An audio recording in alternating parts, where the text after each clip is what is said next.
In Space Explorers, you run a governmental space program, recruiting specialists into divisions with skills that'll help you complete space projects to earn endgame victory points. Each player starts with a hub that is broken down into 5 different divisions, and you have 5 research tokens. Research is used to recruit specialists, and those specialists are placed into divisions within your hub. On your turn, you can take one of 2 actions. First, you can take a specialist card from the display and add it to your hand. Or you can choose to recruit a specialist. This can come from your hand or directly from the display. To recruit a specialist, you need to spend research tokens matching the cost in the lower left of the specialist card. When spending research tokens, you pass those tokens to the player on your left. This creates a fixed economy of research tokens. You then place that specialist into the division whose color matches the colored skill icon on the specialist card. For each skill icon you have within a given division, you get a discount of 1 research icon on the specialist you're recruiting. Specialists often provide victory points, and many of them have special abilities or endgame victory point goals that'll help you along the way. At the end of your turn, check the projects on the display. If you have the combination of skill icons matching those on the projects, you can complete a project for endgame victory points.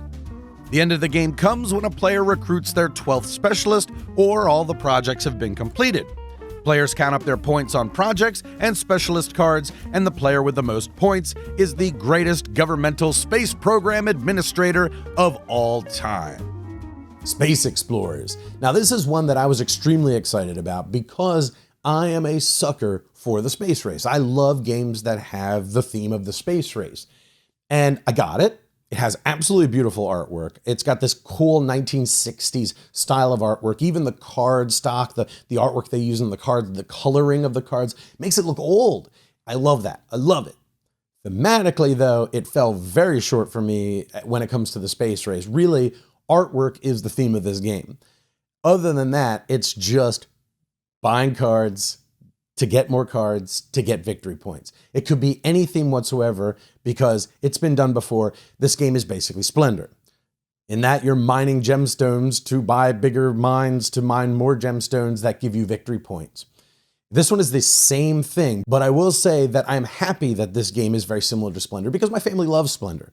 We've played Splendor so many times I can't even count, and I'm tired of it because it's the same exact game every single time. Well, at least this one bumps up the complexity somewhat, gives more options, it gives more strategy avenues that you can take while still pretty much being Splendor.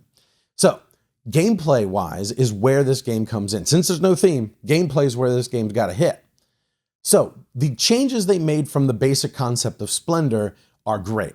First, there is this fixed resource economy. Everybody starts with a bunch of resources, and when you spend them, you pass them to the next player, then they have them, and you have to wait for them to come back around to you.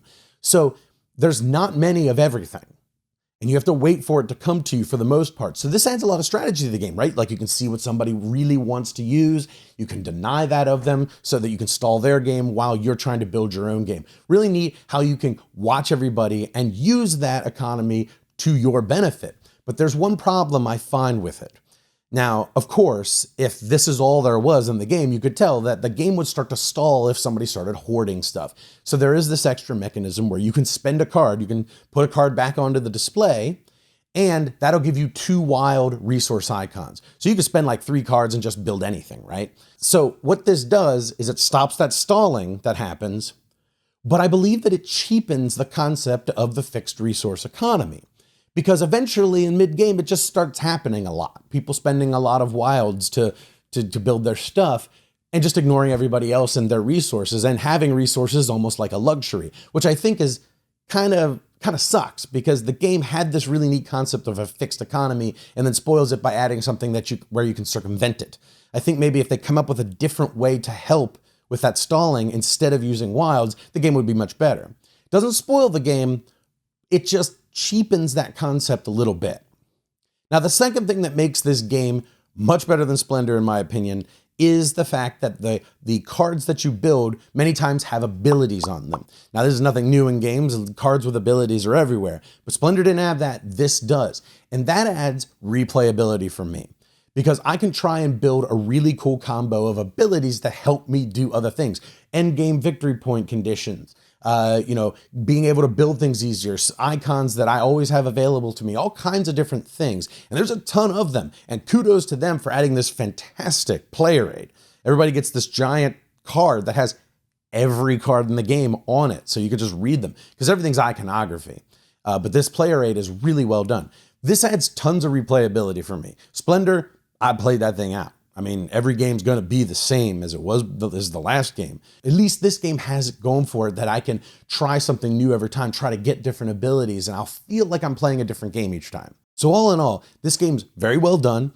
It replaces Splendor for me. It gives me a little more meat. It's a great balance between my family already likes Splendor, but I want something a little meatier. We can meet in the middle, get a little meatier version of Splendor with a cooler theme, despite the fact that the theme's kind of light. I still kind of like the fact that the artwork is Space Race.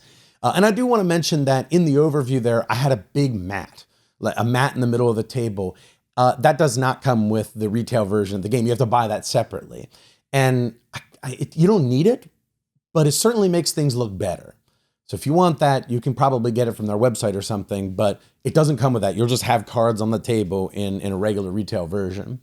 But all in all, I really, really like this game. I think it's well done. It replaces Splendor. It's great for my family. I'm excited to continue playing it and explore some of those abilities that those cards have. So that is Space Explorers.